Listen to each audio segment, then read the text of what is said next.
এইমাত্র পাওয়া আজ অর্থ মন্ত্রণালয়ে স্থায়ী কমিটির বৈঠক শেষে পে স্কেল নিয়ে কি বললেন অর্থ উপদেষ্টা।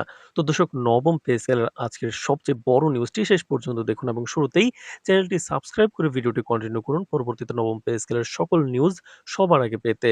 তো দর্শক, এই মাত্র পাওয়া খবরে জানা গেছে আজ অর্থ মন্ত্রণালয়ে অনুষ্ঠিত স্থায়ী কমিটির দীর্ঘ ও গুরুত্বপূর্ণ বৈঠক শেষে পে স্কেল ইস্যুতে জাতির উদ্দেশ্যে সুস্পষ্ট, তাৎপর্যপূর্ণ ও দিক নির্দেশনামূলক বক্তব্য দিয়েছেন অর্থ উপদেষ্টা।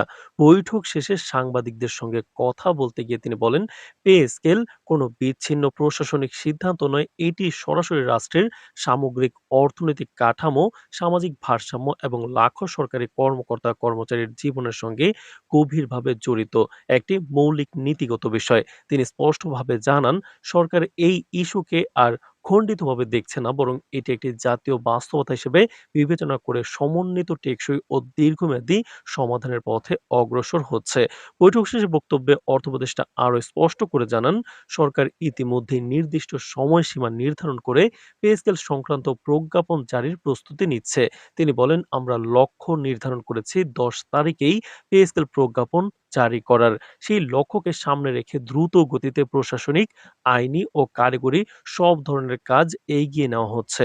অর্থ উপদেষ্টা আরও জানান, কোনো অনিবার্য কারণে যদি নির্ধারিত সময়ে প্রজ্ঞাপন জারি করা সম্ভব না হয়, তবুও সরকার আনুষ্ঠানিক আদেশ জারি করে রেখে যাবে, যাতে প্রক্রিয়াটি থেমে না থাকে। তিনি স্পষ্ট করে বলেন, বর্তমান সরকার বিষয়টি ঝুলিয়ে রাখতে চায় না, বরং একটি কাঠামোগত ও নীতিগত সিদ্ধান্ত রেখে যেতে চায়, যাতে পরবর্তী নির্বাচিত সরকার দায়িত্ব গ্রহণের পর অল্প সময়ের মধ্যে পে স্কেল গ্যাজেট প্রকাশ করতে পারে এবং তা দ্রুত বাস্তবায়নের পথে নিয়ে যেতে পারে।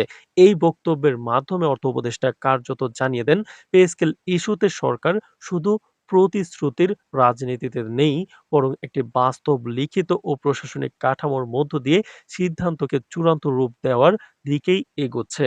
তো দর্শক, ভিডিওটির এই মুহূর্ত পর্যন্ত যারা দেখছেন, চ্যানেলটি সাবস্ক্রাইব করে রাখুন পরবর্তীতে নবম পে স্কেলের সকল আপডেট সবার আগে পেতে। তো দর্শক, বৈঠকে স্থায়ী কমিটির সদস্যরা দেশের বর্তমান অর্থনৈতিক পরিস্থিতি, রাজস্ব আয়ের অবস্থা, বাজেট ঘাটতি, মূল্যস্ফীতি, ডলারের চাপ, আমদানি ব্যয় বৃদ্ধি এবং জীবনযাত্রার ব্যয়ের লাগাম ছাড়া ঊর্ধ্বগতির প্রেক্ষাপটে পে স্কেল বাস্তবায়নের সম্ভাব্য প্রভাব নিয়ে বিস্তারিত আলোচনা করেন। অর্থ উপদেষ্টা বলেন, সরকার জানে যে দীর্ঘদিন ধরে বেতন কাঠামোর সংস্কার না হওয়ায় সরকারি কর্মচারীদের আর্থিক চাপ বেড়েছে, পারিবারিক জীবন ব্যাহত হচ্ছে এবং সামাজিক নিরাপত্তার জায়গায় অনিশ্চয়তা তৈরি হয়েছে।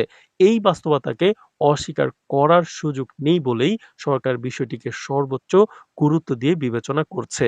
বৈঠক সূত্রে জানা গেছে, পে স্কেল সংক্রান্ত খসড়া কাঠামো, সম্ভাব্য গ্রেড পুনর্বিন্যাস, ভাতা কাঠামোর পরিবর্তন, ইনক্রিমেন্ট পদ্ধতি, পেনশন ব্যবস্থার সংস্কার এবং ভবিষ্যৎ প্রজন্মের জন্য একটি টেকসই বেতন কাঠামো গঠনের বিষয়ে বিস্তৃত আলোচনা হয়।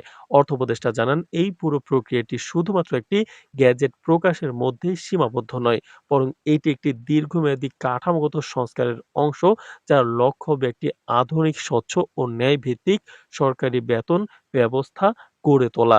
পে স্কেল নিয়ে চলমান আন্দোলন, বিক্ষোভ, কর্মসূচি এবং বিভিন্ন সংগঠনের চাপের প্রসঙ্গে অর্থ উপদেষ্টা বলেন, সরকার এই আন্দোলনকে কোনোভাবেই শত্রুতা হিসেবে দেখছে না, বরং এটি একটি সামাজিক বাস্তবতার বহিঃপ্রকাশ হিসেবে বিবেচনা করা হচ্ছে।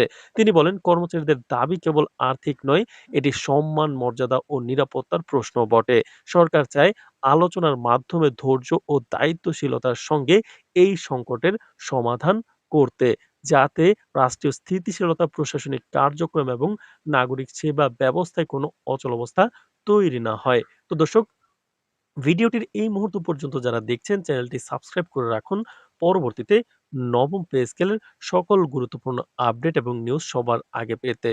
তো দর্শক, বৈঠকে আরো আলোচনা হয় রাজনৈতিক বাস্তবতা ও আসন্ন জাতীয় প্রেক্ষাপট নিয়েও। স্থায়ী কমিটির সদস্যরা মত দেন যে পে স্কেল ইস্যু এখন আর শুধু প্রশাসনিক নয়, এটি একটি বড় সামাজিক ও রাজনৈতিক ইস্যুতে পরিণত হয়েছে। অর্থ উপদেষ্টা বলেন, সরকার এই বিষয়টি সম্পর্কে পুরোপুরি সচেতন এবং কোনো হঠকারী সিদ্ধান্ত নয়, বরং বাস্তবসম্মত, দায়িত্বশীল ও রাষ্ট্রীয় স্বার্থসম্মত সিদ্ধান্ত গ্রহণই তাদের লক্ষ্য।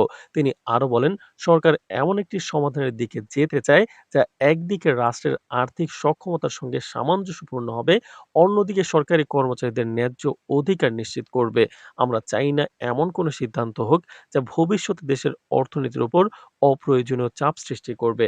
আবার আমরা এটাও চাই না যে কর্মচারীরা বঞ্চিত বোধ করুক।